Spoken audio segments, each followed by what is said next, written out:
Cette dame, elle a vécu un malheur dans sa vie, mais sa force et son intelligence, alors, s'appelle Jenny, elle a rejoint Jeunes Engagés, et grâce, en fin de compte, à la principale, que tu connais, et on lui fait un petit coucou, à Mme Salah, qui me manque, je l'ai pas vu depuis longtemps.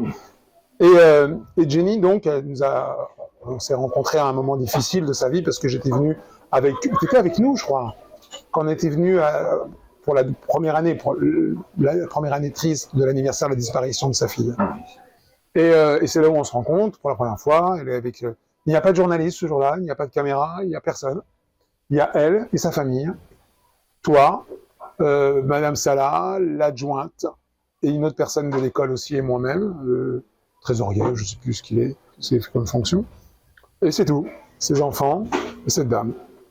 Et comme toujours, quand on a malheureusement des situations terribles comme elle l'avait vécu, une enfant qui a été tuée par d'autres enfants, le procès est passé, on peut en parler, c'est pour ça que c'est plus facile. Les enfants ont été jugés et condamnés.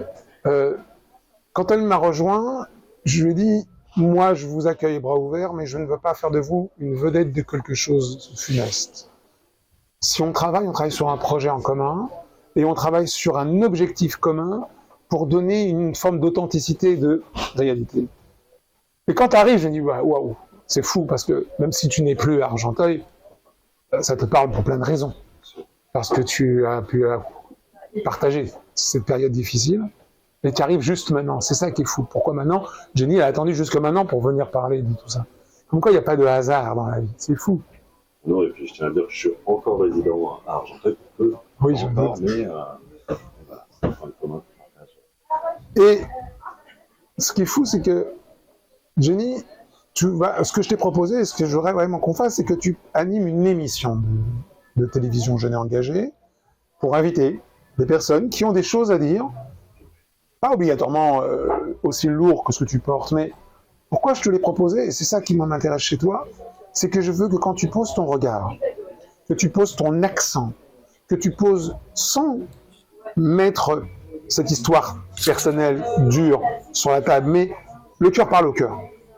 Et dire, ok, viens, posons-nous, travaillons ensemble, montons quelque chose de construit, et là on peut mettre en place une émission, même une fois par mois, ici ou dans le 95, peu importe, pour que tu puisses écouter l'autre et mettre en valeur, et dire à l'autre, je sais de quoi tu parles, je sais ce que c'est, souffrir, peu importe ta souffrance, et je comprends, et je compatis, mais je te donne aussi le droit de t'exprimer, parce que la parole, elle ne remplace pas l'être absent, c'est pas possible. Mais on s'est rendu compte, c'est pour ça qu'il y a des psychologues, c'est pour ça que c'est le métier qui sont là, parce que parler à l'autre, c'est déjà reconstruire l'autre. Qu'est-ce que tu veux nous dire là-dessus? Moi, je crois que je suis bien dans les bonnes mains avec Paul, parce que là, je me sens vraiment être soutenir par lui. Et c'est pas que Paul, c'est toute l'association qui sont là pour moi, parce que avec mon histoire, c'était très difficile de me remettre à vivre, parce que c'était très très difficile, même pour ma famille, parce que c'est pas un assassinat que pour une personne, c'est toute la famille qui suit. Là que je suis vraiment mal avec mes enfants, que j'arrive pas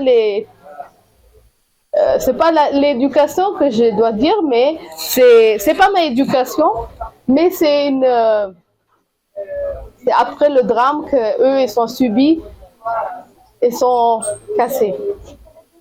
Et là j'ai besoin vraiment Paul pour les remettre à leur place, qu'ils comprennent qu'est-ce qui s'est passé avec nous. De revivre leur vie, de ne pas avoir des traces, de ne pas être criminel après. Le parcours de criminalité, je ne veux pas que ça vienne chez moi. Parce que moi, j'étais tout le temps une personne qui n'avait jamais de problème avec la police, qui n'a jamais su de problèmes comme ça. Qu'est-ce que j'ai su là, avec les avocats, avec la police, avec toutes les choses qu'on peut avoir. Et comme au tribunal, On se sent vraiment tout seul parce qu'on est victime, mais on croit que là-bas, on est vraiment, c'est nous les coupables, c'est pas eux les coupables. Parce que nous, on n'est pas protégés, mais eux, ils sont protégés dans un box. Et nous, on est là, que tout le monde peut nous tuer, venir et nous tuer. C'est bon, c'est fini. Mais là, avec Paul, vraiment, avec l'association Jeunes et Engagés, je me sens vraiment très bien.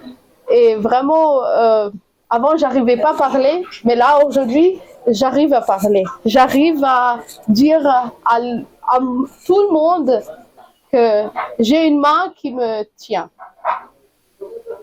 Très touchant. À tout massage, je t'ai proposé d'accompagner Jenny sur cette émission, d'être force de proposition et peut-être en même temps un peu, oui, je vais dire même la candide. Je ne sais pas si tu comprends mon idée. Ne pas avoir peur de dire des choses qui pourraient être un peu décalées parce que ce n'est pas ton histoire, tu vis pas ça et je ne souhaite jamais de ta vie de connaître ce genre d'expérience. Mais tu as, parce que on travaille ensemble depuis de nombreuses années, on s'estime, mais je sais que tu as une perception humaine de l'autre.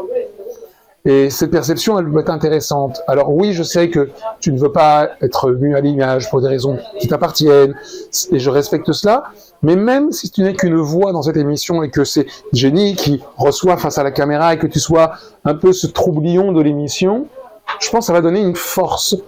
D'abord pour des fois dédramatiser, redescendre un peu la tension, parce qu'il y aura sûrement des moments forts qui vont être échangés, et il y aura peut-être des larmes. Et là, j'attends de toi cette idée de dire, ok, je vais essayer de rééquilibrer les choses pour pas que tomber dans un... Parce que c'est ça que je veux pas. Je veux pas qu'on tombe dans du... Alors, je sais pas si c'est le bon terme, dans du pathos, dans oh la pauvre. Non, c'est pas pauvre. C'est une femme digne qui a vécu, qui vit une chose. Il n'y a pas de mots, mais on n'est pas là pour la plaindre. Elle est là pour avancer avec nous, et nous avancer avec elle. C'est ça l'idée. Est-ce que tu peux dire deux mots pourquoi tu as accepté l'idée d'accompagner Jenny sur ce genre d'émission? Tout d'abord, j'ai accepté d'accompagner Jenny parce que j'ai eu la chance de la rencontrer un peu avant, sans connaître son histoire. J'ignorais qui elle était totalement. Et de fil en aiguille, malheureusement, on se rend compte du drame qu'elle a vécu, qui n'est pas simple. Et ici, d'un quartier prioritaire de la ville, malheureusement, je viens d'un endroit où on subit des risques.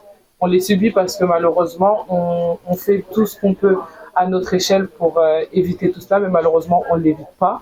Et on entend beaucoup les personnes qui sont victimes de ça, mais on n'entend pas les personnes qui finalement tuent sans s'en rendre compte. Et c'est pour ça que j'ai voulu accompagner Jenny, parce que j'entends un petit peu tout et je suis très sensible face à ce que j'entends. Et je me dis, ça pourra que me faire grandir dans un premier temps, et dans un second temps, pas d'être dans une victimisation, mais de se dire, j'ai subi ça et je suis capable de me relever et avancer avec. T'es prof, tu sais de quoi on parle. Malheureusement, c'est un événement qui s'est passé pas très loin de là où tu es. Il y a même des ramifications familiales et autres à tout ça. Est-ce que tu peux nous donner un peu de témoignage, quelque chose que tu as envie de dire ou partager? Vous savez, ça reste quand même très délicat comme situation. On sait qu'à un moment, au cours de notre carrière, eh bien, on est amené à gérer ce type d'événement. Donc il y a forcément, j'ai envie de dire, aussi une mise à distance, parce qu'on sait que ça peut arriver, que ça arrivera, et que malheureusement, il faut bien aussi se blinder quelque part, si je puis dire ainsi. Après, je pense que ce qui est vraiment, vraiment très important, c'est d'en parler. D'en parler auprès des élèves, de les sensibiliser vraiment, et ça c'est très très important. Et puis témoigner comme on peut, forcément, notre indignation et puis nos témoignages d'affection aux familles. Je pense que c'est vraiment vraiment important de les accompagner. Après, je veux dire, faut pas que ça reste un simple fait divers. On a besoin d'un accompagnement pour ce genre de cas. Et vous êtes préparé à ça dans vos formations de profs et autres? On vous a formé à savoir comment accompagner même un enfant qui vient de perdre son frère? Non, jamais. On n'est pas accompagné en réalité. Alors on sait que faire appel à une cellule psychologique du rectorat, mais à part cela, bon. C'est toi et ton parcours et tes compétences ton parcours, tes collègues, avec qui on discute, et ça va pas au-delà. Et tu es venu pourquoi alors aujourd'hui? Moi, je suis venu parce que maintenant, ça fait quelques années que je travaille avec Jeunes Engagés. On a l'habitude d'avoir des intervenants extérieurs qui nous proposent des projets qui interviennent dans nos établissements. Et je dois dire que Jeunes Engagés très rapidement a su séduire avec un dispositif qui nous a plu d'emblée. Un dispositif qui était à la fois innovant et puis inclusif pour les élèves et pour donc les sensibiliser justement aux produits à risque et une meilleure connaissance de notre système judiciaire. Au début, c'était des petites embrouilles, des petits vices.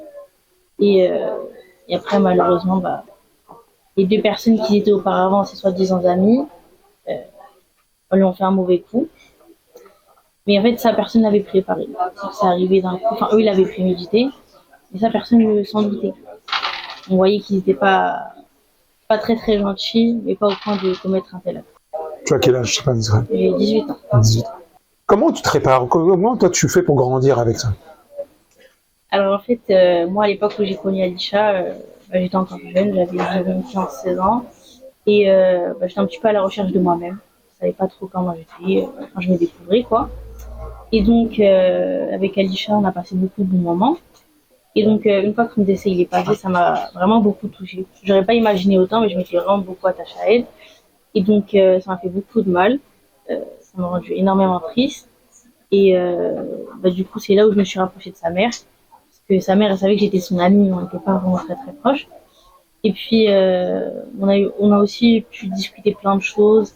Et vu qu'en fait, on se comprenait par rapport à ce qu'on vivait, et la perte d'Alisha, ça nous a permis de pouvoir beaucoup discuter entre nous. Et il y a quelque chose vraiment qui a été bien, c'est qu'il n'y a pas que de la tristesse derrière cette histoire en vrai.